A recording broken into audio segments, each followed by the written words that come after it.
So you've been watching your home value climb for around 8 years now, and you know what you've built, you know what you have as an asset, but what's happening right now is you're sitting in front of a number trying to find a new house to buy that says that you cannot afford to buy your next place. And that's where you are now. You're not alone. We have this exact conversation more than any other right now. Columbus families who did everything right and hit a wall that they didn't see coming. Okay. So here's what we're going to walk through today. So first, why your equity is a real thing, but it's not doing what you think it should be doing. And this one number that we're going to share with you is going to change the entire conversation. Second, we're going to cover the specific number that determines whether you can actually move and why most people never find it because they fall in love with a house first.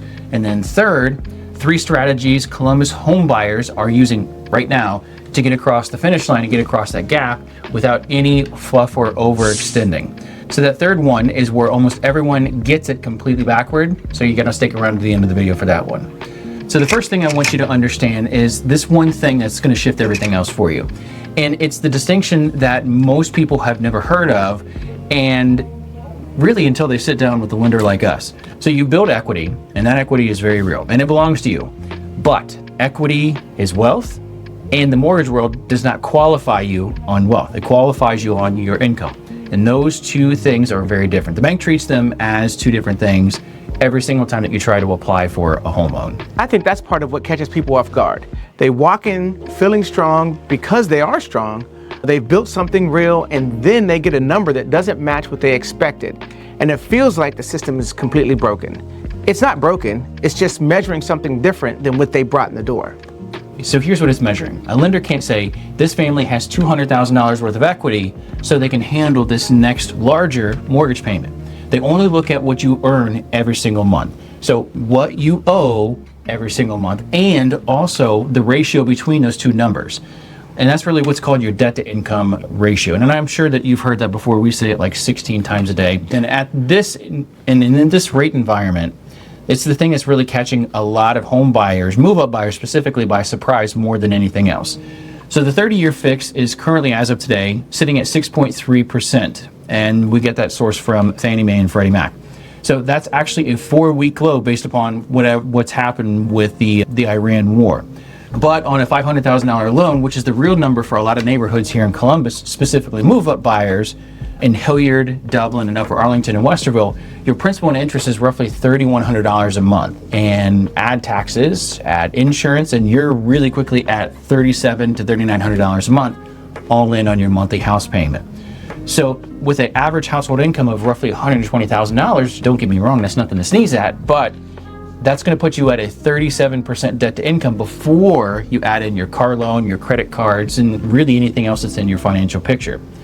So conventional loans, which is a type of loan, want to see your debt to income at 43% or below. But by the time you actually start adding in those other obligations like your student loans, you are at your ceiling or well past it. And here's what feels like you're on the other side of the desk. Someone has done everything right, bought smart, waited, built real equity. And what I have to say to them is, yes, technically we could get this done, but I'm not going to. Because getting it done at 43% DTI or debt to income ratio means one job change or one car repair away from a payment that becomes a problem. I've walked away from transactions for exactly that reason. It's not comfortable, but it is the right thing to do. Yeah, what do they say? That millennials are living not paycheck to paycheck, but they're living car repair to vet bill to what have you. So what we really want to avoid is that cliff to where one thing changes in your environment and then everything goes to shit. So you're not wrong with your information that you're calculating, but what you're given is an incomplete map. So equity matters enormously, but it only matters in different conversations than the one that you're trying to have right now. So one more thing about this market that I want to come back to before we get into the strategies of how you can use your equity. Something about where home prices are actually running in neighborhoods move-up buyers are wanting to look versus the overall median. And it reframes the whole problem in a way that most people haven't seen it yet. And we're going to go ahead and get there here in a little bit. So the second piece in all this, and it's the one that I think costs people more deals and more contracts and more opportunities than anything else, is the one that's called your maximum qualifying payment. Not your maximum loan amount, but what is the maximum payment that you can actually get approved for. So most people think about this backwards. So they find a house, they fall in love, and then they come in and find out whether they can make the math work. But at that point, the emotional investment has already been made for 123 Main Street. And honestly, that's one of the hardest conversations to have, because they've already driven by the house, the kids have picked out their rooms, and now they're sitting there doing the math that doesn't add up to what they really thought it would. Yeah, it happens every day. Yeah. Yeah, man. So the number that you need to be looking at before you take a look at a single house is your gross monthly income. So you're going to take your gross monthly income, which is once again before taxes, before insurance, and multiply that by 43% or 0.43. Then subtract every monthly obligation you carry. So your car payment needs to be taken out of that, your student loans, your credit card minimums, and any installment debt, like what would be an installment debt? Car, student loans, personal loans. Yeah, personal loans, a good one. Things like that. So what remains is your actual maximum mortgage payment of what you can afford on our side. So let's give you an example here. So income of roughly about $10,000 a month for easy math times 43%. That's $4,300 a month total. But that's before you start subtracting a $450 a month car payment, a $320 student loan, $140 in credit card minimums, and that's $910 before the mortgage ever gets added in.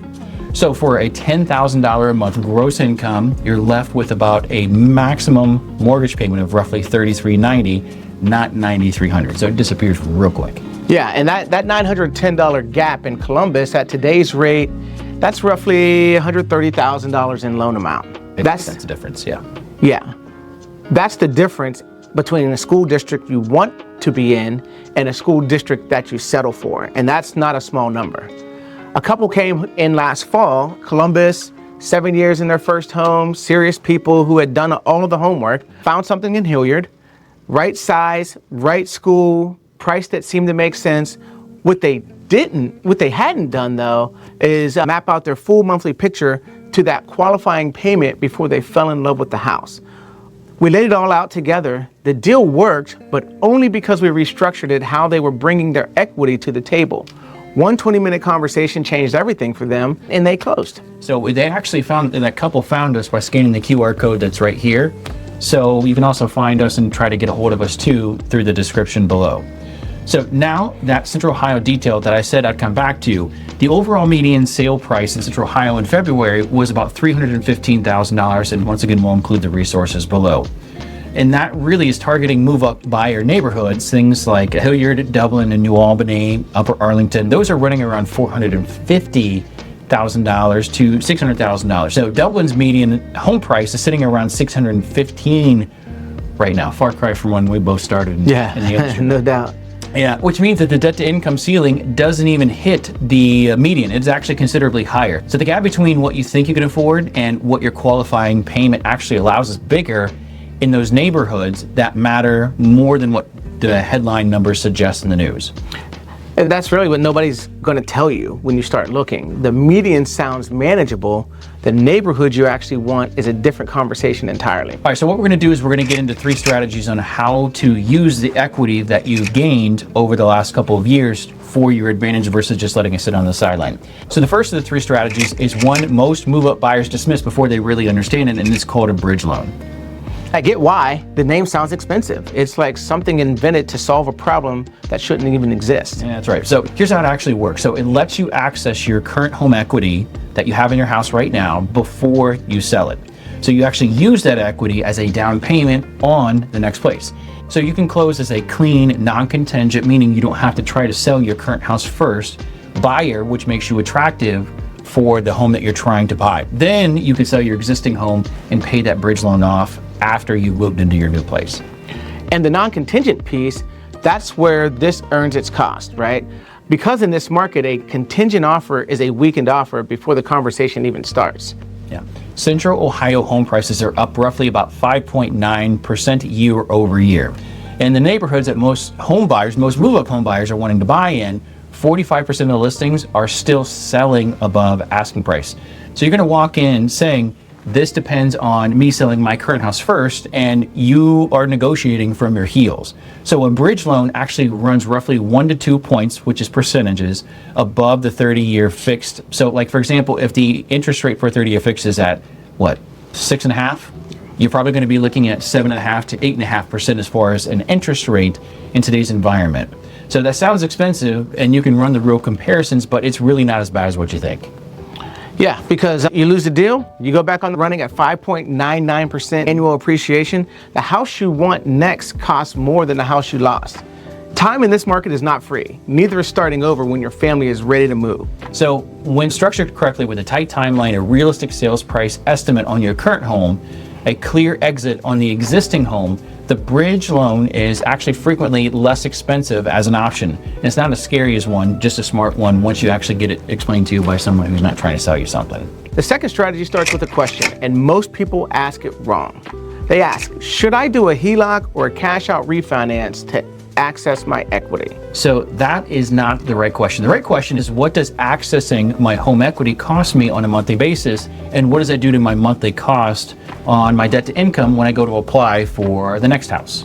And here's why that really matters. A cash out refi increases the payment on the loan you're about to pay off. For however long it shows on your credit before the sale closes, it counts against your DTI on a new purchase. Depending on timing, that could push you past your ceiling right when you need the room. A HELOC gives you access to your equity, similar to a bridge loan, without refinancing your first mortgage. So if you have a 3% interest rate on your first place, keep it. You're basically tapping into your equity using a line of credit or a bridge loan like we just talked about. So during the draw period, a payment is interest only. Now, I've had several lines of credit in my life, and typically interest only is what I stick with. So interest only on $80,000 of equity at current HELOC rates is considerably smaller monthly than replacing your 3% mortgage with a 6.3% mortgage on the full balance, whatever that balance is. And on a debt to income calculation, a smaller monthly obligation when you go to try to apply for your next place. And neither one is automatically better. It really depends on your rate, your balance, your timeline. What is almost always true is that nobody has run both options side by side with the actual numbers before you sign anything. That's the conversation worth having. And that's really what we're trying to talk about here, is measure twice. And it leads directly into the third strategy, which is where both of these tools become something more than just a sum of their parts. So the third strategy is one that most people get completely backwards, and it's not a third product, it's a sequence. So let me tell you what it looked like for a family in Westerville. 8 years ago, in their first home, real equity built, they wanted to move to Delaware County. Better school district, more space, into a specific neighborhood. On paper, they were too close to their DTI ceiling to buy non-contingently, so to buy without having to sell. The conventional path was list first, sell, rent short term, then buy. They did not want to rent. They didn't want their kids switching schools mid-year. They had a timeline and they needed a plan that honored it. So here's what we ended up building with the real estate agent's help. So a HELOC, home equity line of credit, on their existing house to access that down payment. And then a clean offer on the new home with no contingency, because the down payment was already accessible and in their bank account. So then the agent put an aggressive and realistic price on their existing house designed to help them close and get rid of the old house within 45 days. So that sale closed. The bridge period lasted about 31 days and they never ended up rented. They just moved once. The kids never changed schools mid-year. Oh, and debt to income on the new loan landed at about 34%. And that's what I want people to hear, not the mechanics, the outcome.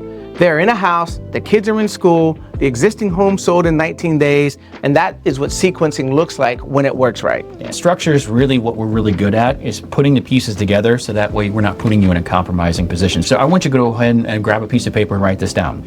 So if your target debt to income is 36% or below, not 43%, not 45%, 36%, once again, debt to income, if your income and your actual monthly obligations, including your new payment, land at or below 36%, you have real margin, you have space to breathe.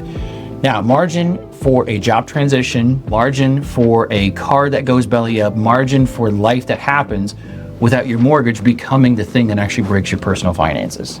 The families I feel best about, the ones I think about, are the ones where we really gave them a smaller number than they technically qualified for, and then watched them live well inside of that decision. That's what this is supposed to feel like. Borrowing till your ceiling is not a plan. It's actually going to create a lot more pressure that you're going to end up hating your mortgage, waiting for something to press up against it and the whole thing just crumbles.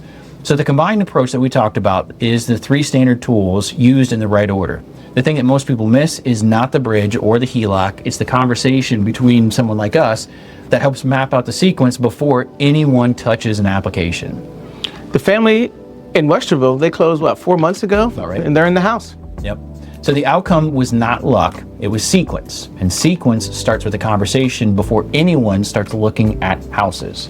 If you would like to map out your situation to these 3 strategies with actual numbers, go to stewards.loan, find the mortgage game plan, and book a call. 1 20-minute conversation, no application, no obligation, just the beginnings of a map. Here's what I genuinely want to know, because the answer is going to shape what we make next as far as content. Yeah. When you think about making a move, is the thing that's holding you back your monthly payment, the down payment, or the fear of what happens if your current house doesn't sell? So 3 choices, drop which one that you want us to touch on next. I really want to know what you guys are thinking.